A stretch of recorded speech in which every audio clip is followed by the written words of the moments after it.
Добро вечер. Ги следите урбаните вести на МТМ телевизија. Македонија е меѓу 10 врвни светски дестинации кои треба да се посетат во 2014 година, препорачува најголемиот туристички печатен водич Lonely Planet. Македонија во водичот се опишува како враќање во еднината балкански стил и се препорачува покрај главниот град Скопје и Охридското езеро да се посетат и ски центарот Маврово, античко Стоби, Тивкото Берово, стариот град Кратово со мостови од отоманското време и Тиквишкиот регион со квалитетни винарии. За македонскиот главен град се вели дека токму во 2014 година треба да заврши владиното сакано или оспорувано реновирање. Скопје во овој период се додава стана најпосетувана дестинација во Македонија. Нуди добри нови хостели, винарии, бистроа, како и најдобра клубска сцена во југоисточна Европа. Со оваа информација ги започнуваме урбаните вести, а еве што друго во нив ќе погледнете.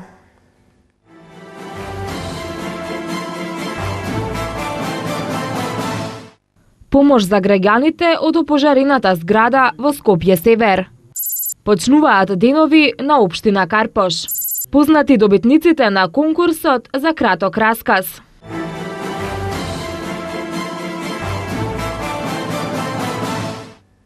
Општина Бутел и градоначалникот Петра Латиновски од својот буџет издвоија парична помош во висина од 120.000 денари за да се санираат штетите кои настанаа од пожарот што избувна изминатиот викенд во зграда на улицата Костурска во населбата Скопје Север. Граѓаните останаа без електрична енергија, а од градоначалникот Латиновски добија ветување дека уште вечерва истата ќе ја добијат. Прилог на Томислав Атанасовски. Во населбата Скопје Север на улицата Костурска во зградата број 2 влез 3 изминатиот викенд од непознати причини изби пожар во подрумските простори и направи значителна штета на сите станари од овој влез. Истрагата за причините за пожарот се уште не е завршена, но прекинот на електричната енергија го невозможил нормалното функционирање на семејствата од сите станови во зградата. Денеска градоначалникот на општина Бутел Петра Латиновски по втор пат ги посети станарите на кои прв им пружи помош. Тој ги извести граѓаните дека на барање на општина Бутел пуштени се екипи од ЕВН кои треба уште во текот на денешниот ден да ја променат електричната инсталација, а до крајот на денот сите станови ќе добијат нормално напојување со електрична енергија.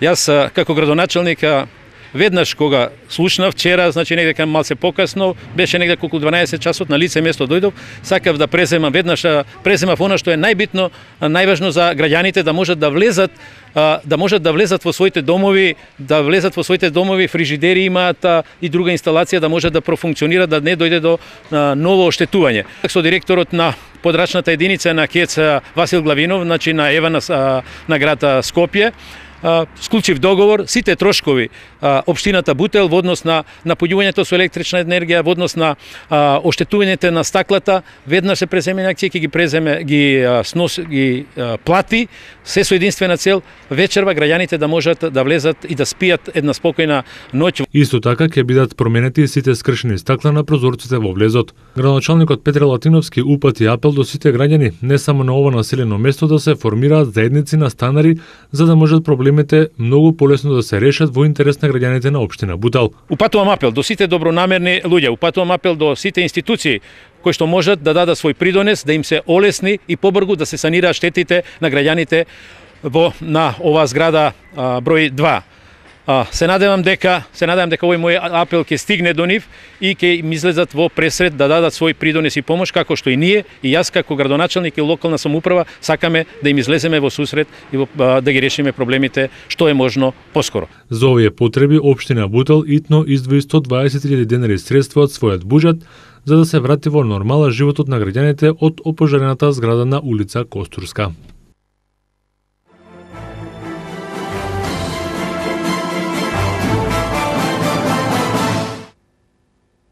Во рамки на проектот да создадеме безбедна средина, ученици од основните училишта во општина Ѓорче Петров ја посетија полициската станица во општината.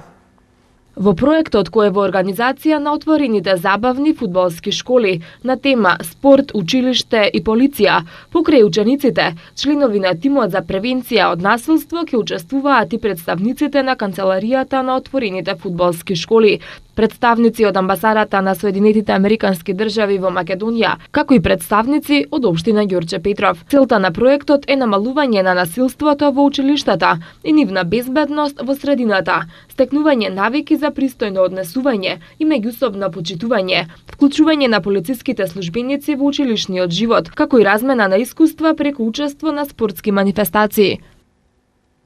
Содарување крв, помагање на социјално загрозените соседи, еколошка акција, цветно дефиле и ден посветен на децата. Општина Карпош ќе одбележи 37 годишнината од нејзиното формирање. Со голема дводневна крводарителна акција, од понеделник 4 ноември почнуваат традиционалните денови на општина Карпош. Станува збор за еднонеделно одбележување на 37 годишнината од формирањето на општината, преку низа манифестации од хуманитарен, забавен и еколошки карактер. Во понеделник и во вторник на 3 пункта во општината, во урбаната заедница Карпош 1, во општинското основно училиште Лазо Трповски и во трговскиот центар Скопје Сити Мол. Хуманите граѓани од Карпош, но и од цело Скопје, ќе може да даруваат крв. Во вторник на 5 ноември е така наречениот Детски ден, кога во кинотеката на Македонија ќе се одржи манифестацијата Карпош има талент, каде деца, представници од сите основни училишта од Карпош, ќе се представат со своите музички дарби во пеење, свирење на инструмент и во танц. На истата манифестација ќе бидат доделени и наградите за најдобар литературен состав на конкурсот на тема Сите сме едно, играме заедно. В среда, на 6 ноември, на социјално загрозените семејства ќе им бидат врачени хуманитарните пакети, што ги подготви општината од производите собрани од акцијата Да бидеме хумани за нашите соседи, која се одржа пред минатиот викенд пред големите маркети во Карпош. Четврток е денот исполнет со спорт, кога стартува средношколскиот кошаркарски турнир, но и кога ќе им бидат врачени решенијата за стипендии на талентираните спортисти и ученици, кои традиционално на конкурс ги доделува општина Карпош. Најмалите дечиња ќе го разубават петочниот ден со така нареченото цветно дефиле, кое ќе минува по булеварот Партизански одреди, улицата Манапо, Карпошово востание и ќе заврши пред општинското основно училиште Лазо Трповски. Еднонеделното чествување на роденденот на Карпош 3 ноември ќе заврши со еколошка акција Есенско чистење на Карпош, каде општинската администрација заедно со луѓето заложени за хигиената ќе работат на средување на зелените површини во сите населби и урбани заедници.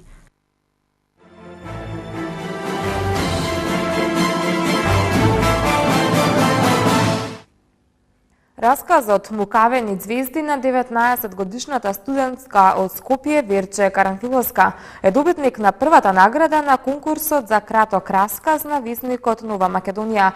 Втора награден е расказот Свети Фанурија на Славе Банар, а добитник на третата награда е Владимир Плавевски за расказот Вампирџија. Откупни награди им беа доделени на Петре Димовски за расказот Останат во облакот, Симона Локвенец за Надменниот младич и Насмеаната собарка и Живко Новески за Живко. Наградите на добитниците им беа врачени денеска во кафе книжарницата Магор.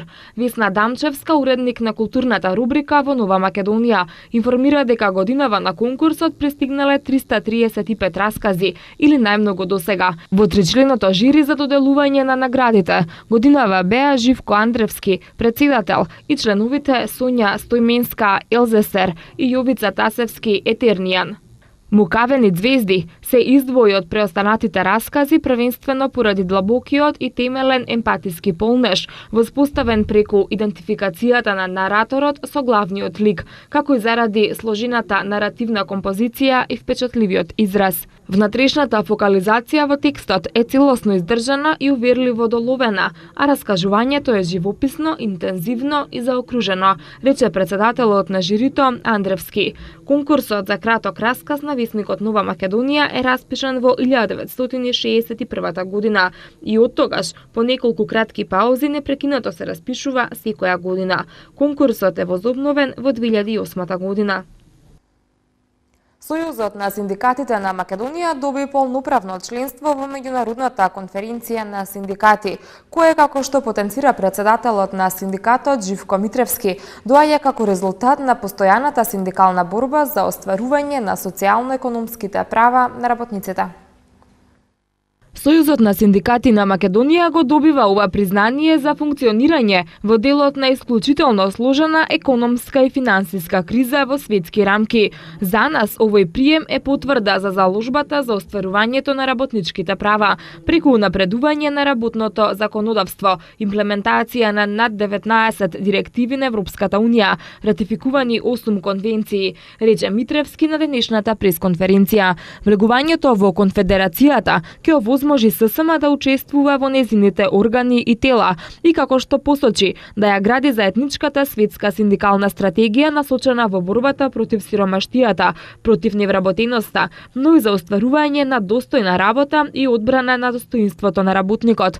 Приемот на ССМ во Меѓународната конфедерација на синдикати ќе му овозможи во иднина да ја затврсти позицијата, како во рамките на социјалното партнерство во Македонија, но и во социјалното партнерство на ниво на Европа и на светско ниво, рече Митревски. Според него, приемот во Меѓународната конфедерација на синдикати значи и потврда на добро етаблираниот социјален диалог со владата и работодавачите, кои, како што истакна, излезот го побараа во нови економски политики, а не во рестрикции, намалени работнички права, отпуштања, зголемување на граници за пензионирање, што е присуство не само во соседството, туку и во Европа и светот.